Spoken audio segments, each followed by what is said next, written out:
Julia Schmidt. I am a sophomore at West Virginia University. I partook this fall semester in P2A, and my assignment was with the West Virginia Water Research Institute. So I'm here today to just kind of talk about my experience a little bit. It was super positive. Spoiler alert. So yeah, that's just like a brief introduction about me. Hi everyone, I'm Amaya Hamilton. I'll be doing the majority of the presentation today. I am the water remediation specialist with WRI. I am a new person, new face in the office, so it's lovely to meet you all, and I probably will see you again at the next roundtable and in future events. So I think that's all. So anything else from Haley or Becca? Can I get started? Okay. Free to get started. We will have a Q&A session at the end, so feel free to be thinking about questions throughout. You can drop them in the chat whenever you like. But yeah, look forward to that at the end. We will have a time for Q&A. Thanks, guys. Okay. So this is our presentation for our new program, the Common Waters program, as a under 3RQ. So a little bit about the origins of Three Rivers Quest. It started in 2009 to address increased TDS in the Monongahela River, and through this it identified mine drainage as a cause for the increased TDS. This created a model for mine pumping and treatment plants discharges to avoid exceeding the Safe Drinking Water Act, and as a result, the Monongahela River was removed from the EPA 303D list of impaired streams.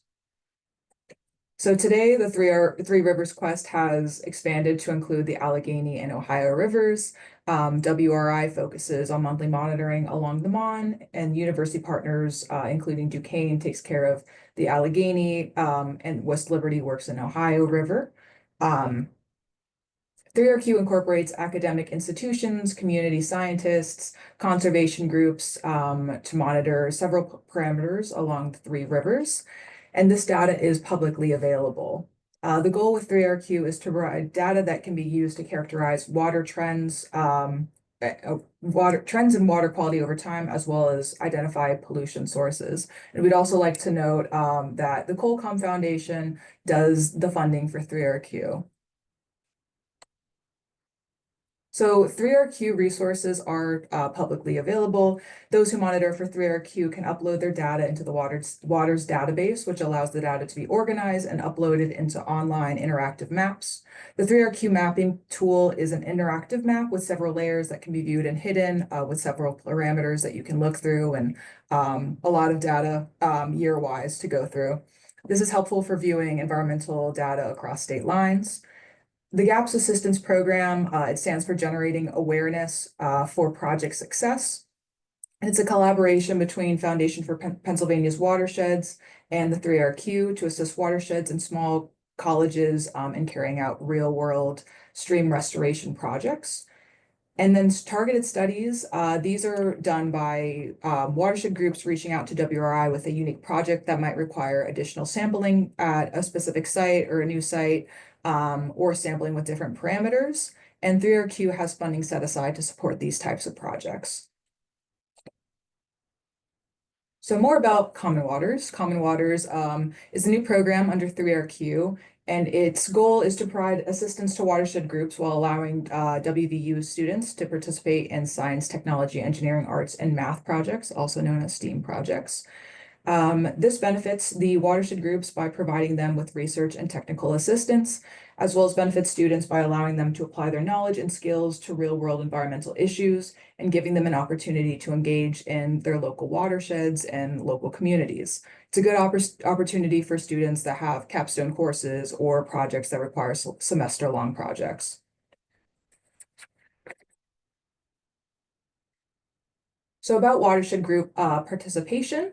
WRI will work with watershed groups and similar environmental nonprofits within West Virginia and Pennsylvania areas, and will pair students to watershed groups requesting assistance for creative ventures, collection and analysis of water quality data, evaluation of erosion and sedimentation, any sort of GIS work, research topics and literature, preparation of newsletters, infographics, or social media posts, so any sort of outreach with that. and restoration planning. And this is just like a kind of general list. Depending on what each watershed group's needs, this can definitely be expanded on for any sort of needs that are required. And so teaming up with watershed groups, we have certain goals that the watershed groups will take care of and certain goals and I guess requirements that Common Waters will take care of. So watershed groups, we hope that they can meet students several times during the semester to ensure that their project is progressing in a way that the watershed group had been looking for. So these meetings don't have to be in person, they can be remote, especially since students can be limited with traveling. So remote is a good option, whether it's Zoom meetings or Google Teams. They also should be providing students with background information, data, any sort of files to students so that they can have adequate resources for the project, as well as offer feedback and help students grade work with WRI at the end of the semester, since this project is counting towards a semester grade for the students. And Common Waters will serve in communication between watershed groups and then students and their professors, as well as providing project ideas based on what the watershed group's needs are. We also will be providing supplies and travel, funding for supplies and travel to support students' projects, as well as providing technical assistance for students, such as using the water quality database, mapping tools, and specific equipment and technology. Common Waters will also organize a symposium at the end of the semester to bring together WVU students and the watershed groups to show off and celebrate the students' work. So watershed groups can get involved in by reaching out to either Rachel or myself, having a project idea, and we can help find students and classes that might be suitable to take on the project. And we encourage all types of project ideas, especially for groups that have had a goal in mind and maybe were unsure of how to reach that goal or didn't have the resources necessary. Similarly, there will be courses and students who are in contact with us with their own project ideas and specifications, and we'll be reaching out to watershed groups that we believe would be interested in the goal of the project and could partner with the students to create a valuable product for their organization. It is worth noting that not all students will be able to travel to sites for in-person work, either due to distance or time commitments or access to vehicles. So some students may need to work fully remotely. So those students would not be best suited for data collection type of work. And then Julia, if you could take your part then. Of course. Okay, so I'm just going to talk about a couple ways that students could get involved. So I did it obviously through the P2A program. And then this was my assignment that I chose at the beginning of the semester. And you can also get involved, students can get involved through research programs, either the SHORE program or the research apprenticeship program, and those can be completed in conjunction with the WRI. And you can also do something like volunteering. I know that this can be particularly attractive to sororities who are trying to get like service hours and are looking for a way to get involved with the community. It's just more of like a short-term type of thing. But yeah, there are a ton of ways that students on campus can get involved with WRI. And so there I am at my desk in that little picture. So my experience with WRI has been educational and enjoyable. When I first came, I definitely was a little bit nervous because I had never really been in a professional office setting before and I didn't have a ton of experience, but the staff that I met was super warm, inviting, and patient. I'm a full-time student with 15 credits this past semester, and everyone was very understandable with my busy class schedule, and I'm also in a ton of outside organizations in a sorority, SGA, so they were very understanding that I had a lot going on and they were going to make time for that. I was given a lot of grace to educate myself on these pressing issues and their like ethical practices. So that was super, super nice because I didn't have a lot of experience or knowledge. So I was always given time to figure that out for myself. I mainly worked on like social media content, and that was super interesting and boosting that sort of thing. I'm not really on social media a ton, so it was interesting to learn about that. This information feels super relevant. Obviously, I'm a political science major, so I care a lot about the environment, and it was just interesting to learn about how like collective action was happening in West Virginia. Yeah. Thank you. Oh, Was is that this Julie? mine? No. Okay. You Yeah, no, I can yeah. it's back to me. Thank you for that. Okay. So back to how students can get involved. Once again, emailing myself or Rachel. Also, signing up for the River Runs Through This newsletter. Hopefully, Rachel will be dropping that in the chat, the link to that. This newsletter will be covering news with Common Waters as well as showing off student projects as they're completed. We also have a Facebook that's been up and running for a while, West Virginia Water Research Institute, and a newly launched Instagram page, WRI_WVU. So definitely check that out for updates regarding common waters. And then I just wanted to highlight a few projects that have been related to common waters. This one was by Haley Paul, and it is these are posters about acid mine drainage in the Buchanan River for the Buchanan River Watershed Association. So this utilized information from the organization's 2023 newsletter, and it displays facts about acid mine drainage in the Buchanan River, treatment systems within the watershed, events hosted by the organization, and collaborations between the organizations and their partners. And this was used to educate people on acid mine drainage and spread awareness of the Buchanan River Watershed Association's work. And then this one, I won't speak too much about it because Sarah Nelson will be presenting this at a later roundtable. But this was a story map called the Houston Ball Field Erosion Study, and it was with the Upper Chartier Creek Watershed Association, and it was looking at an eroding stream bank within the Houston Ball Field. And we'd also like to note that this was a GAPS project, so this organization applied for assistantship, and they were able to conduct this erosion study by utilizing the 3RQ GAPS project. And that's all. We are going to enter a roundtable discussion. So this kind of is sectioned off. So I have a few questions that I'd like to pose, and hopefully people will be interested in sharing or asking questions or just anything you want to say about these topics, really, and I hope that we can build off of each other. So starting off, just covering a little bit about 3RQ and waters. We're interested in how your organization currently utilizes Three Rivers Quest and waters. And if not currently, what are some ways your organization would like to see that this is improved so that you can participate?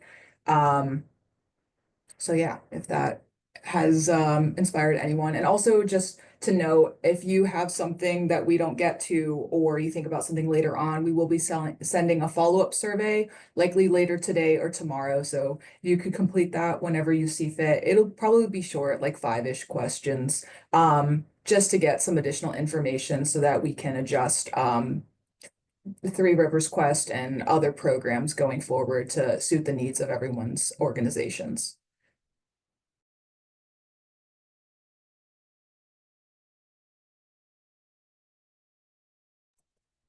It might be helpful to have a round of introductions or introduce yourself in the chat if you don't feel like unmuting yourself. I think we have a lot of people who are in similar organizations to 3RQ where they're assisting watershed groups. I don't think we have a lot of direct watershed groups in the room right now.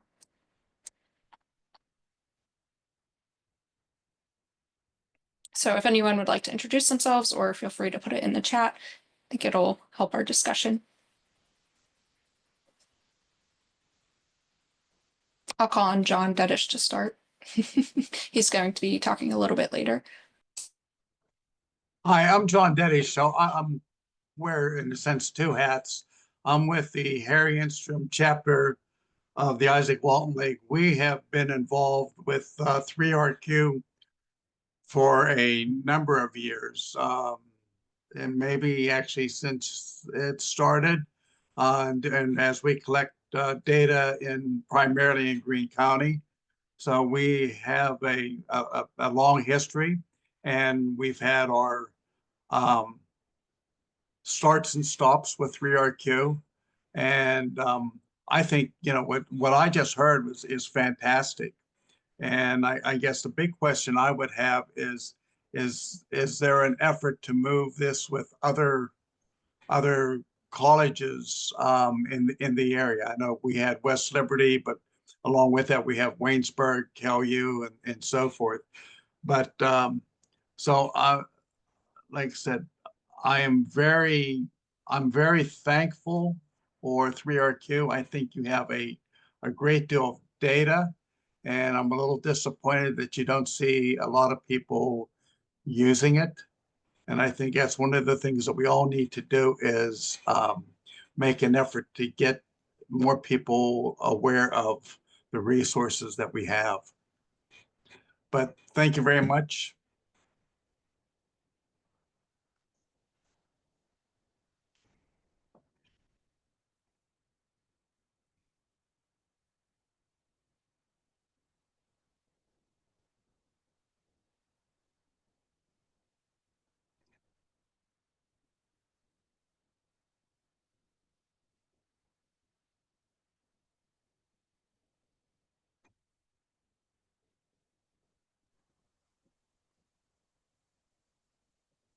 Oh, I guess I'll call on people. Jess, would you like to introduce yourself, or if you have something you wanted to say about Amaya's first question? Yeah, hello everyone. My name is Jessica Bryzik, and right now I am an AmeriCorps Vista, and I've been working with the Buchanan River Watershed Association for the past 2 years. And we were so excited that the student was able to rework our newsletter and design that beautiful graphic. I think that was really like being able to communicate what these watershed groups are doing in a very like visually appealing way is a big need of watershed groups. So we were super excited to have that project done. And I think one thing that Rachel and I have actually talked about is the potential for this Common Waters program to help raise awareness of the connectivity between all the different watershed groups across the region.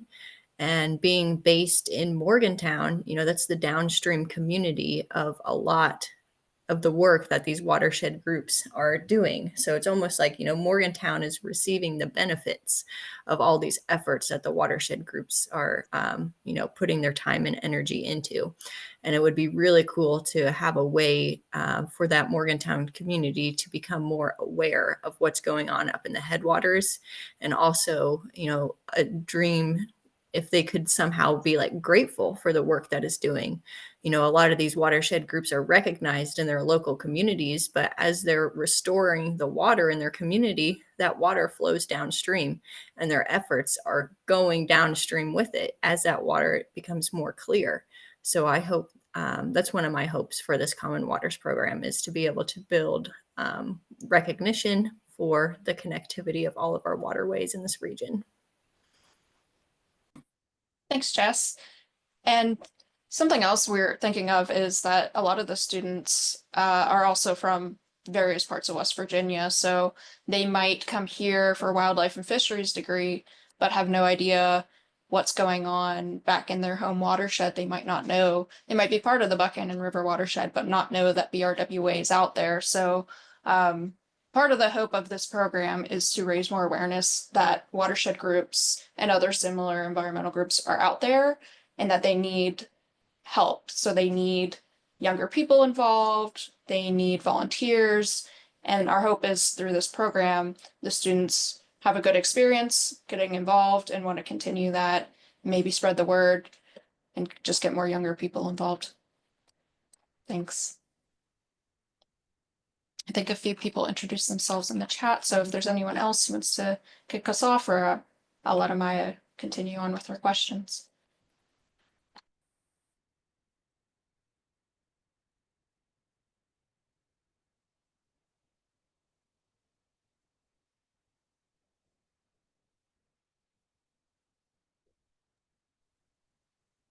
Okay, I will continue on. So these are some loaded questions I realized, so I'm gonna type them in the chat afterwards to keep them fresh in everyone's mind. So the next bit is specifically looking at common waters and how we can improve it in the future and just get more people involved. So we're thinking, we're wondering what are the current focuses of projects within your organization or organizations that you work with? Are they acid mine drainage related, fecal coliform, recreation access related? And what support does your organization currently need to complete successful projects or proposal? And that can include technical assistance, help with data collection and analysis, or not knowing what to do with data or products of these projects.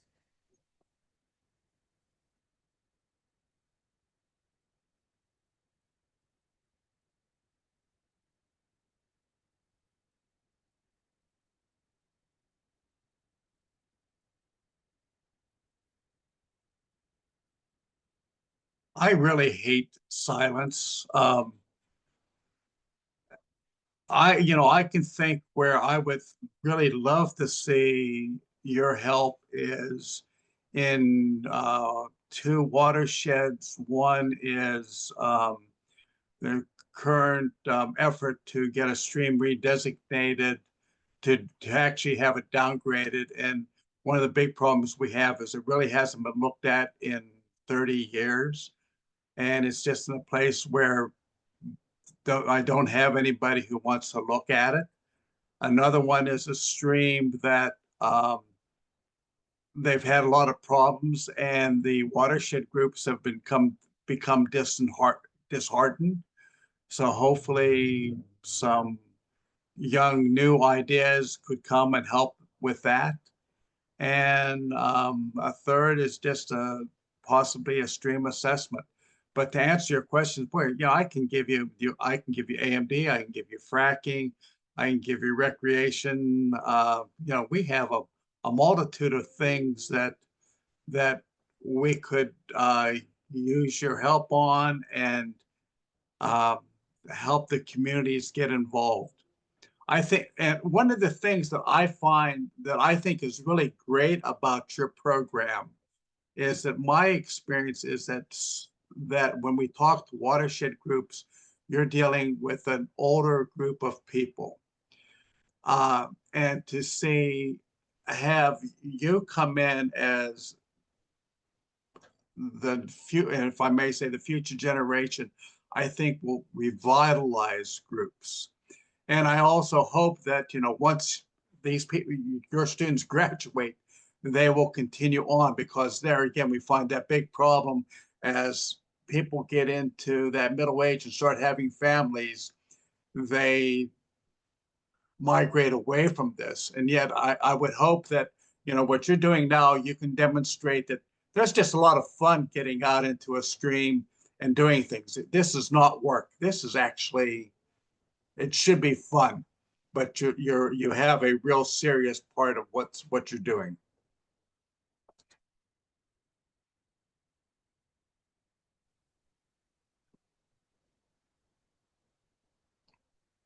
Yeah, we'll chime in as well.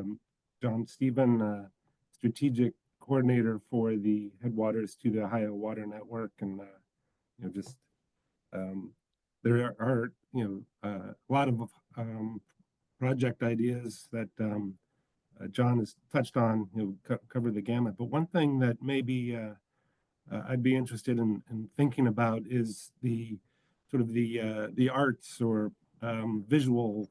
I love the poster you created for Buckhannon, and one thing we've heard a lot about is people who just want to raise the profile of their water resource, whether it's through a water trail or people who just want to identify sources of trash. Get people to think about how we need to highlight the pristine streams that are an asset. So I wonder if there's a way to involve some of the arts community to create some video production or something that could help these groups promote their water asset to their community and a little bit to the constituency.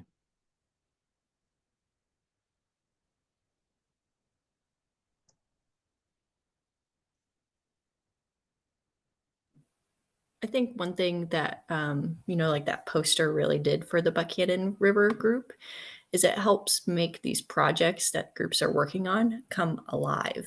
It helps people connect with them in new ways. Most of the time, the watershed groups are really focused on just getting the project accomplished, and they don't have enough capacity or skills to work on like that messaging as to why this project is important.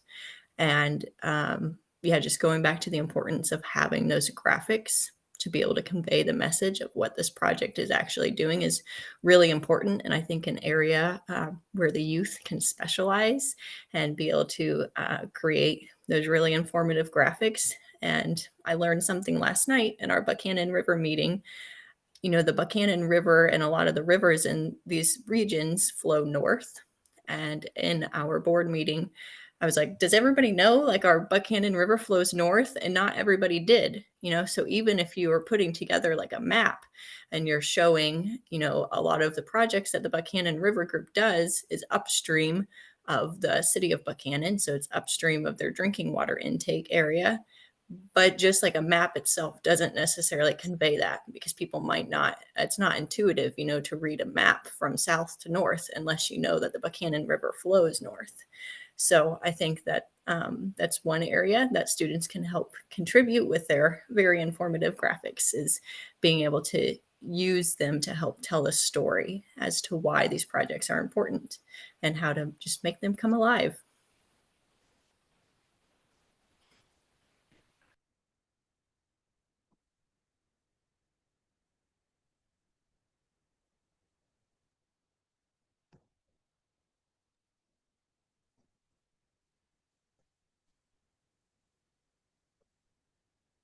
Hi, I'm Casey Osborne. I am with Downstream Strategies based here in Morgantown.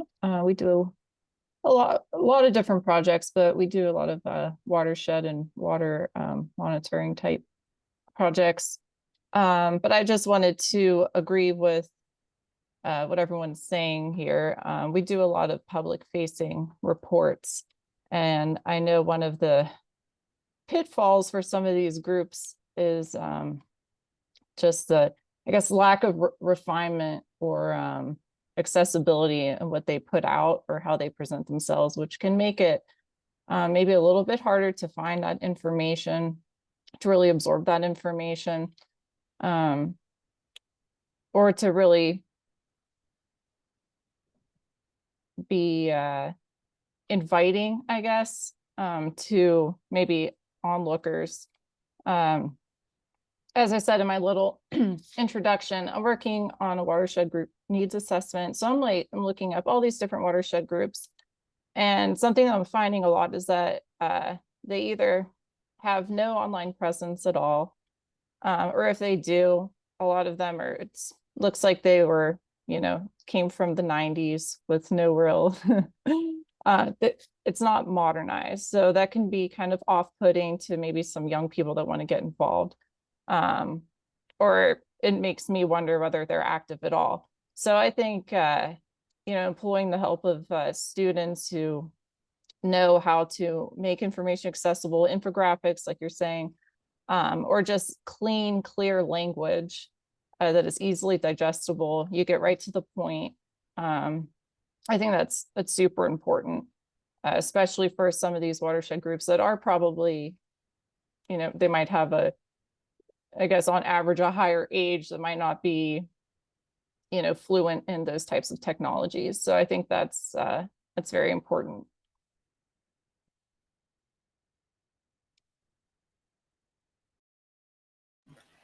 One idea I've had that I think the Water Research Institute could really help out with is a lot of people don't understand like the scale that these like acid mine drainage projects occur at.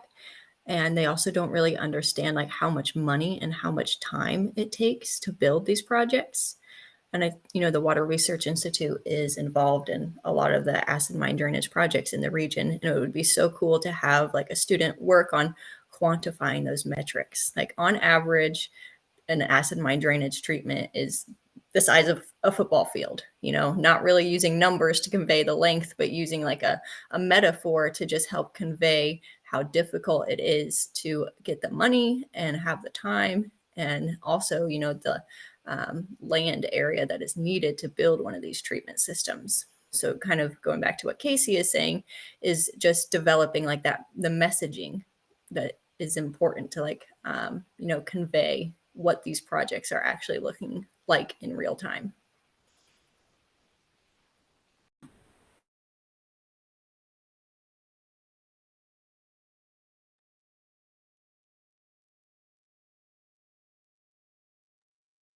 I think these are a lot of good points, especially about outreach, which I think I wasn't personally thinking about just how much I think organizations could benefit from, I guess, the younger generation having making things more accessible, as well as reaching new audiences. So this is really good feedback to hear. And building on that, we're curious as to how familiar organizations are with working with student groups, and what those successful partnerships are like. Sorry, whether it's what made them successful or what can improve the partnerships. So I'm gonna drop that in the chat.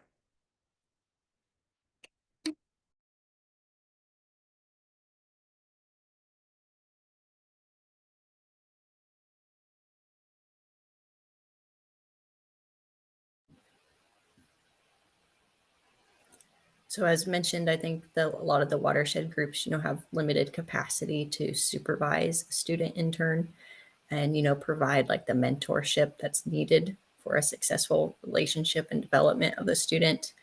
So BRWA is partnering right now with the WVU Center of Resilient Communities student intern group. And that seems like it's going to be a great partnership because, you know, they set the curriculum of what the student is receiving outside of like the research project. So making sure that these students have a point of contact that's beyond the Watershed Association, I think is really important, just because these watershed volunteers will have like limited capacity to supervise the student. So I think that's one way to make it a successful partnership. And also it's really important to be able to get the students to the watershed people. So accounting for like travel and having a budget that actually allows them to go and like be in person with these local folks, I think is really important.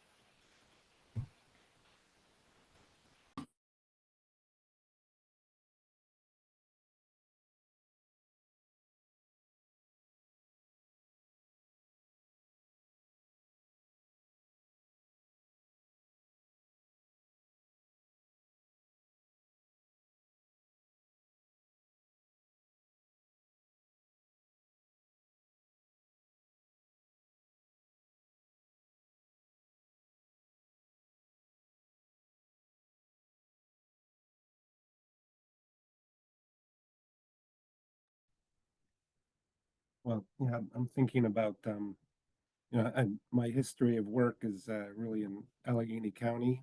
And I know, you know, there are examples of very successful watershed students partnerships that have evolved into really exciting projects up this way, like a 9 Mile Run and upstream Pittsburgh.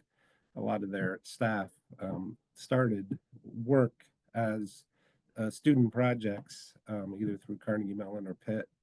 And there are other examples, and I'm sure there are a lot through the basin. It makes me think, you know, how can we make sure that these successes get further and further throughout the whole Upper Ohio Basin? I know the Water Research Institute does work up this way, and if there's a way we can sort of encourage other universities to think about developing these types of watershed relationships. But that's probably me working on mission creep again. But I love this program, and I know there's some examples in the Pittsburgh area, and got to make sure we continue to support these efforts throughout the Upper Ohio River Basin.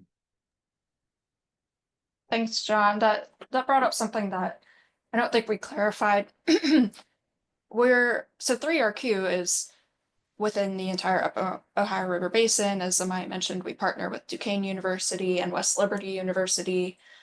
And the goal of this program, this Common Waters Initiative, is to be within that basin. So the students from WVU, especially if it's an online project, they can work on projects that are more in the Pittsburgh region or even further south in West Virginia, like the Buchanan. So we're pretty open, but it does need to be flexible with remote work. And as I mentioned, we can also connect students from Duquesne University and West Liberty University. And it kind of makes me think back to that outreach and messaging and visualization. If we can, people from West Virginia can create story maps about a watershed.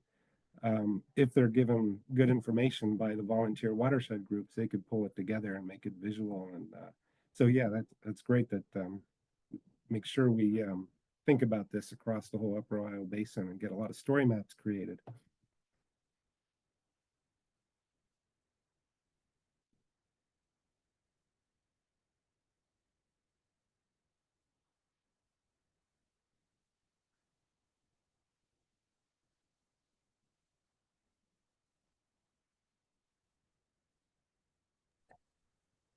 All right, so I think we will move on to the final set of questions that we're curious about, and that is related to our GAPS program, the Generating Awareness for Project Success.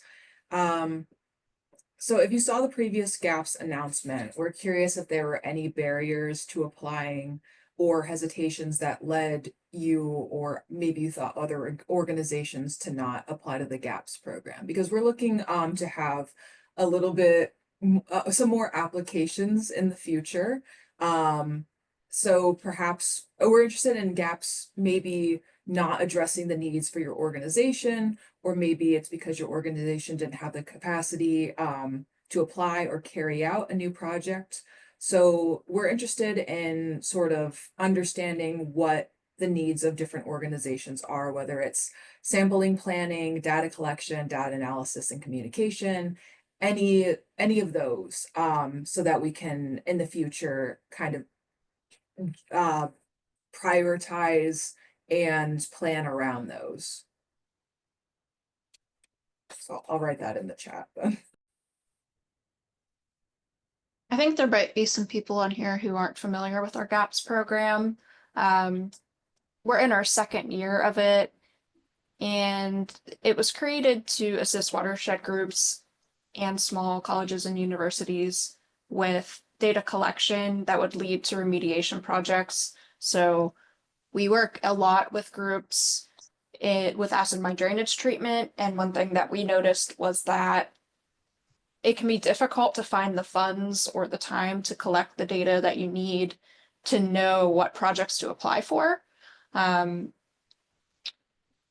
really just have a stronger proposal. So that's what was in mind with the GAPS program, was really supporting the data collection, either by funds or by direct technical assistance.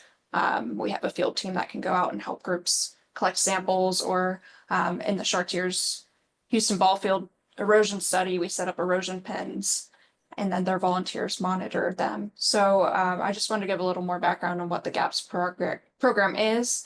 And like Amaya said, we're just looking for a little bit of feedback to shape our next year of the program. So I think the last part of Amaya's question is the most helpful.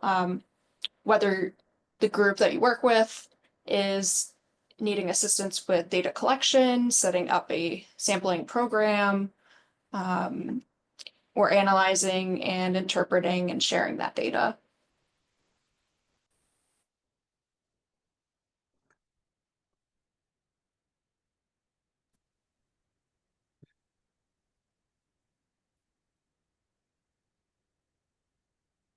Hi, Rachel. This is Laurie Maglietta. I am a member of the Washington County Watershed Alliance, and we recently were donated a flow meter, professional, and we are wondering if any of the students, and this would not be remote though, would be able to be trained in monthly monitoring a stream using this flow meter.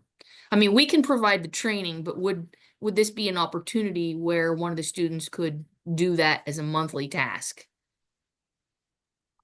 It would Yeah, be in Washington County, Pennsylvania. Yeah, I think that's a great project idea. Is it just one site that you're looking to have the flow We collected every specifically month? have, yeah, we have a site in mind. If there were additional sites that we could identify, and if you had the student power, that would be great too. Is there I'm just trying to understand more of the background on this. Would the flow measurements need to be done on the same day that you're collecting samples, or are there time restraints for this? No, we would just like to have a once a month data collection.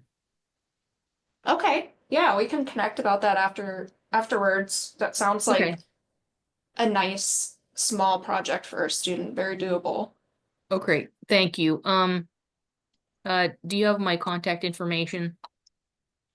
I don't. If you don't mind Put it either in the putting in the chat. chat, or I can put mine. I'll put mine.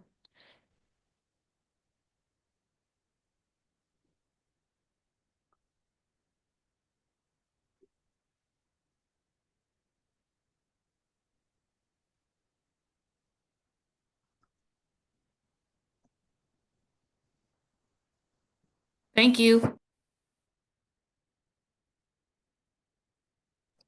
Thanks, Lori.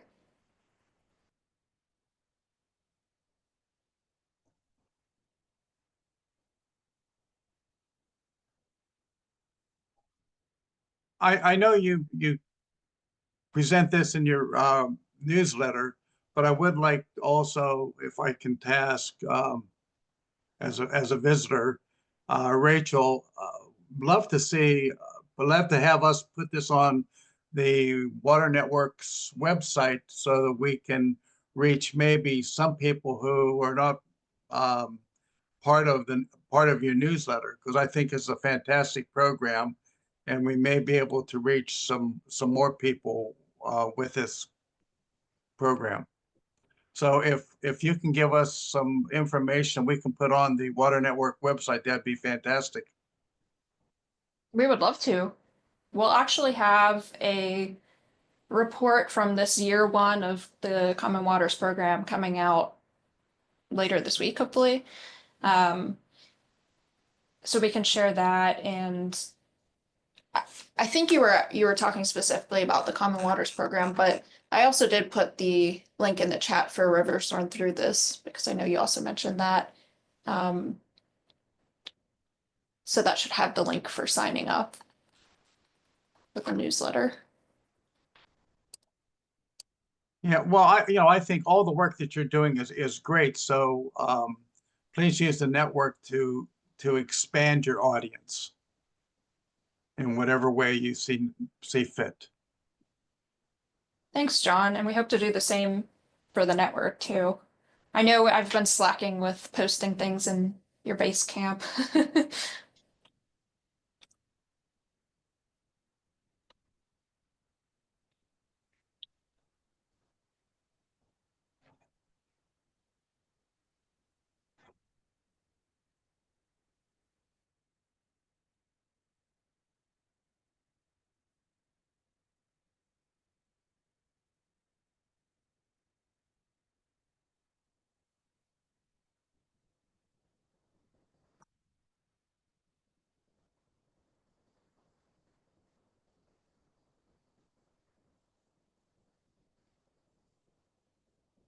Amaya, were there any other questions you wanted to make sure we asked? If not, I can turn things over to John to speak for a few minutes about their new effort. No, that's about everything from my end. And like I said before, we'll be sending out a questionnaire probably today or tomorrow, that are pretty much going to be the same questions, but hopefully if anyone here has, I guess, thoughts between now and then that they'd like to offer in that survey that will help us better plan for the future with the GAPS program, 3RQ, waters, common waters, all of that. So that'll be greatly appreciated, and please keep an eye out for that. Thanks, Amaya. Yeah, to just recap everything we talked about, we have a lot of different opportunities for students to get involved. We're really trying to get integrated into capstone courses and more formal arrangements, but this is the first year of the program, so some of those are up in the air right now. But we will have opportunities similar to what Julia experienced with individual students placed with us. So if you send us project ideas, we will do our best to connect a student with you or a group of students. And thank you for bearing with us as we get this new program rolled out, and really thankful for your feedback. So I thought that this would be a great time to introduce John Dedish to speak about an effort that he and the Headwaters to the Ohio Network are leading right now to complete a more detailed assessment of watershed group needs. So this really goes into a deep dive on really a lot of details about water monitoring. And the results from that effort I'm really excited for. I think they'll be really helpful to the entire region. So John, if you wanted to speak about that. Okay, well, thank you very much. But if I can start in a sense in the beginning and put in a little bit of an advertisement here. As I said, I'm with the Isaac Walton League. I'm the president of the Pennsylvania division of Isaac Walton, and I'm also on the board of the Headwaters to the Ohio. The Isaac Walton League mission is to conserve, restore, and promote the sustainable use and enjoyment of our natural resources. That includes soil, air, woods, water, and wildlife. The Headwaters to the Ohio Water Network is a coalition of organizations working to improve water quality and access to the upper Ohio River Basin. Our mission is to promote sustainable water management practices and ensure that everyone in the region has access to clean, safe, affordable water. So as you see, those two missions come together primarily over water. And for the Isaac Walton League, having been part of this network is extremely, extremely important. And I think one of the things that really came home to me was a few years ago, I had the opportunity to meet with a number of legislators on a couple of environmental issues. And this was the first time that I had the opportunity to do this. And so the group allowed me to go first. And I introduced myself and I said, I represent 1,600 Isaac Walton members in Pennsylvania. Well, right after my introduction came a young lady from Trout Unlimited. And she introduced herself and she said, and I represent 20,000 members in Pennsylvania. So I did two things. One is I asked not to go first again. And the second was I recognized that my voice was just increased by 20 times. So being part of a network allows us to increase our voice. And I think very much that is what I heard here today. It's an opportunity to bring people together and to help improve what a lot of people are trying to do to improve their watersheds. So again, I would thank you very much. And I would ask you, if you're not part of the Ohio River Water Network, please take a look at the website and join us and be part of the partnership. It's a resource. It's for you to find people who are working with you, to find people who are able to ask questions. I was just heard about, the monitoring. How do we get some training? Hopefully, we connect people to provide answers and to ask questions. One of the projects that we've just started, and we kind of have the whole group here in a sense, we're working with Downstream Strategies to take a look at a section of the watershed of the Ohio River Basin watershed, and to see what's going on there and hopefully create some data that we then can go out and legitimately develop programs to try to answer the questions that you have so many resources to deal with. So, you know, one of the things is we're going to be looking at capacity. And I think that's one of the things, as was talked about here. You find watersheds that have 20 or 100 people. You also have watersheds that have 6 people. You have watersheds who unfortunately have a lot of desire, but they just really don't have the age to go out and turn over rocks anymore. Leadership is a big question. In so many cases, you have this organization was developed on a vision of one person. And as long as that one person is motivated, that group is going to be there. But everyone else is kind of a follower. So so trying to develop that. The goals, and this changes a lot. You know, it can be the clean water, it can be safe drinking water, it can be both, it can be recreation. But generally there's an issue. And unfortunately, sometimes once that issue is either corrected or it becomes non-attainable, the watershed goes away. So that I am dealing with an AMD site over here, and no one wants to work with me, so that watershed group goes away. So it's trying to develop a sense of what is the goal and to try to keep people interested in what's going on. And then it becomes a question of the structure of the organization. Is it really sustainable?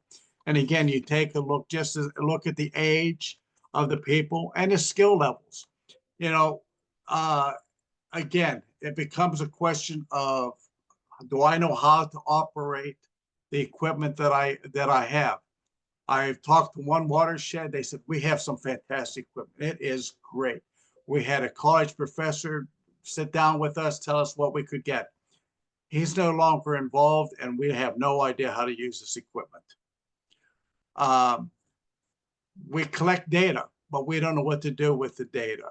We don't know what we know that, okay, when I go out and read my meter, it says my pH is 7.7, but what does that mean? So we really need to develop a good training program and develop those skills that are necessary for those people to continue to function. And I heard today communication, you know, both within the group and outside the group. I think one of the big problems that you see is that you'll get this group that comes together for a common issue. And hopefully, if they do it well, they've got community input. But too often you get those people who are very dedicated and they do not, their goal is to correct this problem. And what they end up doing is alienating the community. So to me, that part of communications is extremely important. So to be successful, you really need to have community buy-in, whether it be, as I think I saw something here, you know, the Boy Scouts or a church group or whatever, but you cannot do it on your own. Again, you're going to, over time, you're going to lose people, but along with that, you also have the opportunity to alienate the community that you're trying to help. You know, funding is a big problem. And, you know, I think we find, you know, groups that are well-funded, they have people who they're paying an executive director and staff. You also have other people who have been a volunteer organization such as the Isaac Walton League. We've been doing this since the 40s, and we don't have any paid staff. It's all volunteer. So it really depends on what you're doing And then the question of, what I want to do I have the funds to do it? And so trying to bring those two together. Information sharing. And again, I heard this today. And I've heard a lot of people say, well, we go out and we collect data, but we don't know what to do with it. So it goes into a book, and that's as far as it goes. So, and unfortunately, in many cases, the watershed group becomes more of a social meeting, and that, we come together and we meet for once a month, and we sit and we talk, we complain about the situation. We go out and we collect our data and we put it in the book. Well, we need to work together to try to figure what to do with that data. And then does the watershed know what to do with the data? And then that group that other watershed that's next to them, or do they have access to that data? So that part of communication is very important. The other thing is we talk about water monitoring. So, but the question is, why am I looking at this stream? Am I looking at it because I have AMD issues, because I have fracking issues, because I have a lot of agriculture, a lot of cattle and pigs along the stream? And am I looking at am I using the right tools? Am I looking at the right places?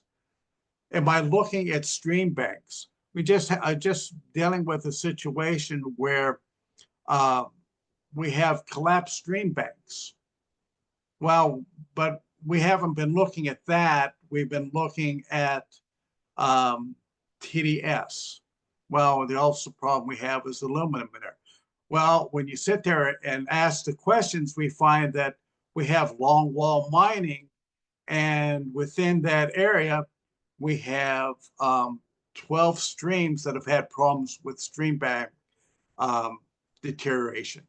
But no one has really put those two together, because we aren't looking at the banks, we're not looking at the trees and so forth around us. So it really becomes a big part of that education that we need to look at. And I Hey, think John. the last part. Oh, Okay. sorry.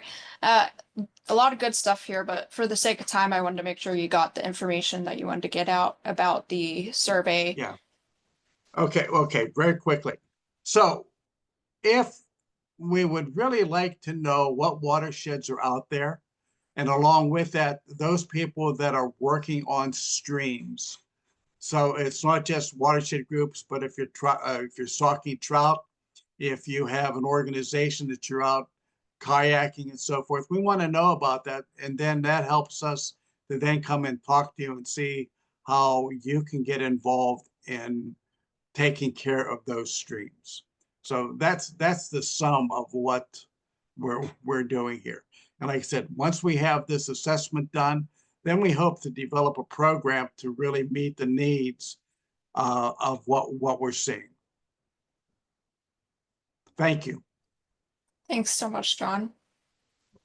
Yes, and thanks everyone today for those incredible insights, this really important conversation, and I can't wait to see what we do with it. Again, this was the first of 3 meetings. We're going to have our next one on January 16th. Either today or tomorrow, soon you're going to get a follow-up email reminding you of the days that these next 2 meetings will be occurring for this series. We also have our WRI seminar series that's happening on the first Thursday of the next 2 months. So 2 more of those as well. But yeah, we'll have all that information put into an email. So just keep an eye on your inbox. And yeah, with that, I think that's all we have. As Amaya mentioned earlier, please do make sure to fill out any survey information that you receive so they can gather that data to make sure that these meetings continue to be successful. So thanks, everyone. Thanks, everyone. We promise Thank not to grill you with questions during the next 2. Thanks for your feedback.